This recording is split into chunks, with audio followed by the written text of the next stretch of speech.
Novidades da última super quarta de 2025. Você está ouvindo Curadoria de número 8. O assunto do episódio são as decisões tomadas pelos bancos centrais dos Estados Unidos e do Brasil nessa que foi a última super quarta de 2025.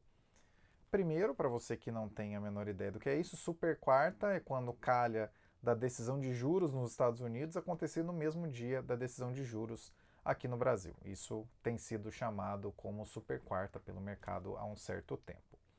Vamos então para as decisões em específico. Primeiramente, a decisão do Banco Central dos Estados Unidos, do Fed. Foi uma decisão de cortar 25 basis points, levando a taxa de juros dos Estados Unidos, que é em faixa, não é uma meta que nem aqui no Brasil, levou a taxa de juros dos Estados Unidos para a faixa de 3,5% a 3,75%. E os pontos principais que valem a pena serem ressaltados são os seguintes. Baixou 25 basis points em uma reunião não unânime, em que 3 diretores votaram de maneira diferente pela manutenção dos juros e não pela queda, o que o Powell, inclusive, disse na coletiva depois, porque, pequeno adendo, nos Estados Unidos há essa decisão, sai o comunicado e aí depois tem uma coletiva com o banqueiro central. O Powell falou sobre isso na coletiva, que essa dissensão, né, esses diretores que não votaram com o consenso, eles votaram dessa maneira porque existem tensões para os dois lados. Calma, que a gente já vai chegar em quais são essas tensões.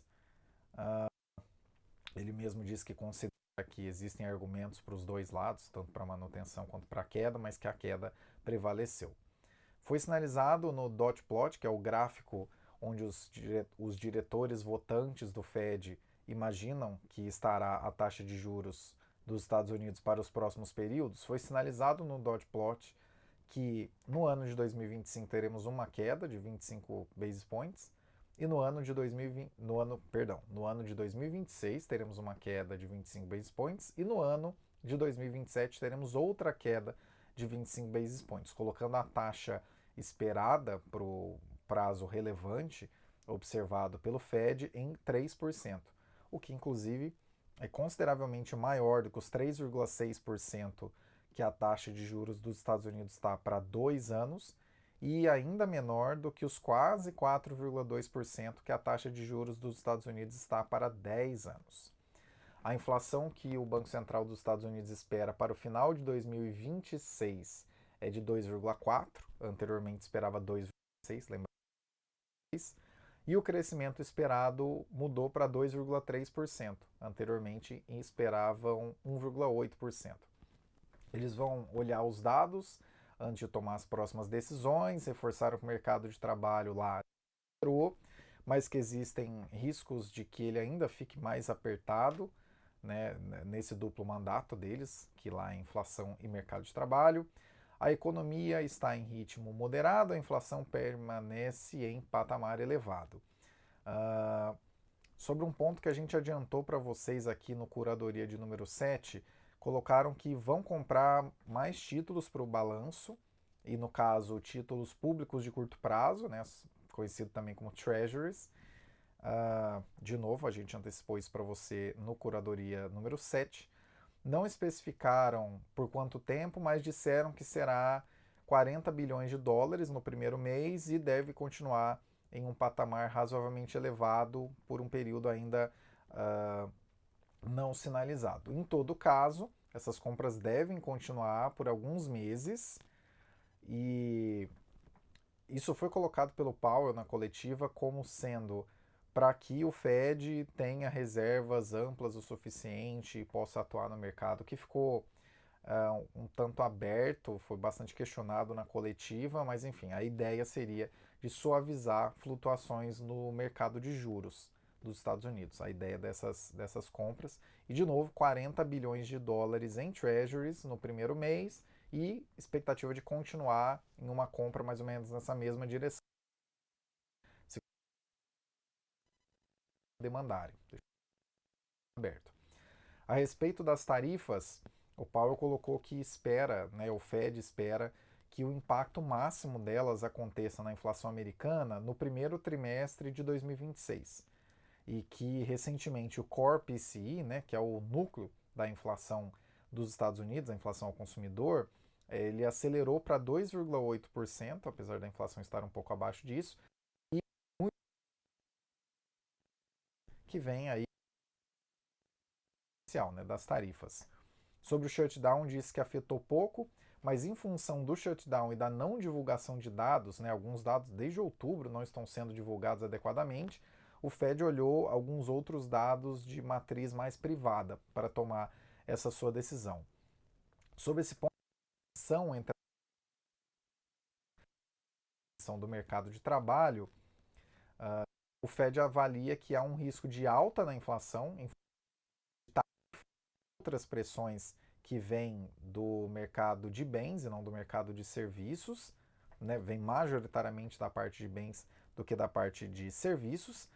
E quanto ao lado do mercado de trabalho, a pressão que se espera é uma pressão de baixa, dentre outros motivos, pelo que ele citou, pelo avanço da economia de uma maneira um pouco mais reforçada do que se imaginava anteriormente, né? Lembre-se que nessa reunião deixaram de ver um crescimento de 1,7 para ver um crescimento de 2,3 no ano que vem. Então esse ritmo mais acelerado e também pelo efeito migratório em queda, que também já tem sido colocado como uma coisa que faz diferença.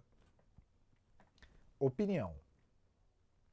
Um pouco preocupante para mim é o tanto que inteligência artificial foi considerada como um fator de crescimento para 2026, tanto do PIB quanto da renda. Isso foi colocado como o grande, pelo Powell na coletiva, colocado como o grande fator preponderante para que o crescimento permaneça robusto, permaneça forte no ano de 2026. E ficou meio nublado para mim o que quiseram dizer com o efeito máximo das tarifas deve acontecer no primeiro trimestre de 2026. Enfim, isso ficou meio vago, também foi questionado na coletiva, mas não teve tanto esclarecimento, a meu ver. Em todo caso, a decisão foi razoavelmente firme, mesmo não tendo sido fechada, não tendo sido uma unanimidade entre todos os votantes. Agora, vamos falar da decisão no Brasil, a decisão tomada pelo Copom, Comitê de Política Monetária do Banco Central, sobre a Selic. A decisão no Brasil foi de manutenção em 15% da Selic e o que a gente pode dizer sobre o comunicado, que saiu imediatamente após a divulgação dessa decisão. O Banco Central visualiza que o PIB está desacelerando, mas o mercado de trabalho permanece resiliente. A inflação está desinchando, mas ainda está fora da meta. A expectativa de inflação do Banco Central é de 4,4% para 2025 e 4,2% para 2026, ou seja, ainda um tanto distante da meta. Porém, na projeção do Focus, que eles sinalizam dentro desse comunicado, a projeção do Focus para a inflação no segundo trimestre de 2027, que é o atual horizonte relevante do Banco Central, é 3,2%, que já é bem mais próximo de 3%, que é o centro da meta. Segundo o Banco Central, os riscos seguem para a inflação tanto presentes para alta quanto para baixa. Os riscos de alta seriam uma inflação desancorada por mais tempo, que acaba tendo ali um efeito inercial, né? Vai todo mundo reajustando porque imagina que a inflação vai estar sempre daquele patamar para cima. Outro ponto de risco de alta para a inflação, serviços puxando para cima por um hiato mais positivo do produto, o famigerado, se a demanda continuar maior do que a oferta, isso vai continuar puxando os preços e no setor de serviços o grande temor do Banco Central agora é que isso aconteça de maneira ainda mais intensiva no setor de serviços. E como terceiro ponto, efeito do câmbio mais depreciado, dólar mais alto por mais tempo, passando aí para os preços gerais pelos importados e também por outros aspectos que acabam sendo afetados pelo dólar quando ele fica mais alto, mesmo que ele tenha descido bastante nos últimos tempos, mas enfim. E os riscos de baixa para a inflação colocados pelo Banco Central são os seguintes: a economia desacelerar mais do que o esperado. Lembre-se que nesse próprio comunicado já disseram, a economia está desacelerando, eles reconhecem isso, mas colocam como risco eventual de queda. da inflação, a economia desacelerar mais do que o esperado. Segundo ponto, desaceleração global advindo da guerra comercial. E terceiro ponto, commodities entregando efeitos deflacionários além do esperado também.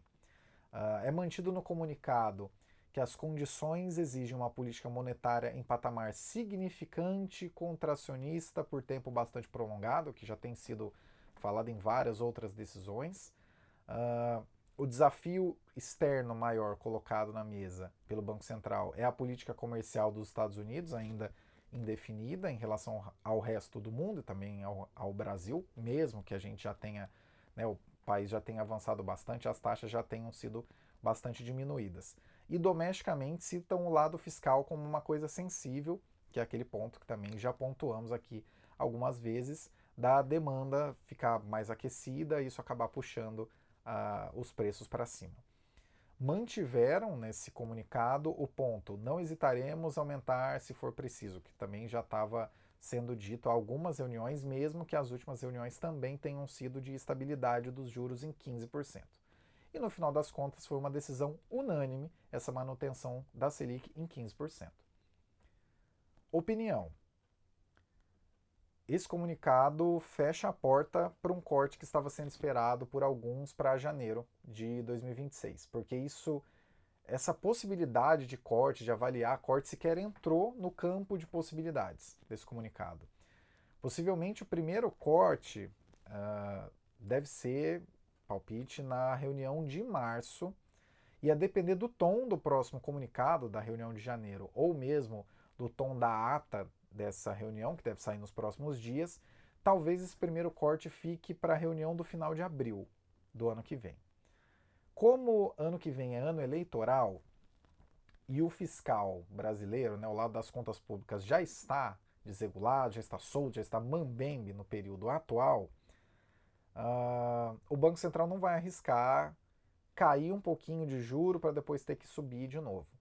Então, creio eu, pela leitura do cenário, que o Banco Central vai preferir pecar pelo excesso do que pela falta na força da política monetária. E também agora uma opinião válida para essas duas decisões. Seria excelente se o Brasil pudesse ter uma coletiva como essa. Seria muito salutar, seria muito legal mesmo. Como essa que tem nos Estados Unidos, no caso. Mas, assim, já digo de antemão para que ninguém fique ofendido. O Brasil, pelo lado do Banco Central, não tem institucionalidade o suficiente para fazer isso de maneira madura e não tem mídia especializada o suficiente para isso. Por não ter institucionalidade suficiente, eu acho que talvez isso causaria mais estremecimento se tivesse uma coletiva como essa do que esclarecimento. Talvez, se fosse o Galípolo fazendo, daria para ter um pouco mais de confiança, mas você ficar dependendo do banqueiro central da ocasião para ver como é que essas coisas iriam funcionar é meio complicado. E pelo lado da imprensa especializada, eu creio sinceramente que seriam mais perguntas do tipo: ah, você não acha que o juro está elevado? Né, que não significam nada per se, do que necessariamente perguntar os meandros disso, né, que nessas coletivas do Banco Central dos Estados Unidos, pós-decisão, são perguntados os meandros. Olha, por que você acha que o mercado de trabalho vai nessa direção? Por que você acha que essa decisão corrobora com o objetivo de manter a inflação na meta? Alguma coisa assim. Eu acho que, sinceramente, aí até fica a grande crítica, o grande toque para a nossa imprensa especializada de mercado, teoricamente. A gente ainda não tem musculatura o suficiente, nem do Banco Central, nem da mídia especializada. Uma pena, creio que a gente pode sim ter isso em algum momento. Da gestão do Ilan Goldfein para cá, a gente teve um avanço muito grande na comunicação do Banco Central em suas decisões, o que é extraordinariamente positivo, mas, de novo, ainda não há institucionalidade o suficiente, a meu ver, é uma opinião isso, do Banco Central e também não há musculatura o suficiente para questionar o que precisar ser questionado por parte da dita imprensa especializada. E o que dá para esperar para 2026, tanto de juros nos Estados Unidos quanto de juros no Brasil? Essa resposta virá em breve no quarto novo formato de conteúdos do Terraço Econômico. É isso mesmo, eu falei que Não seria uma só a substituição do Terraço Cast, serão 4. É isso.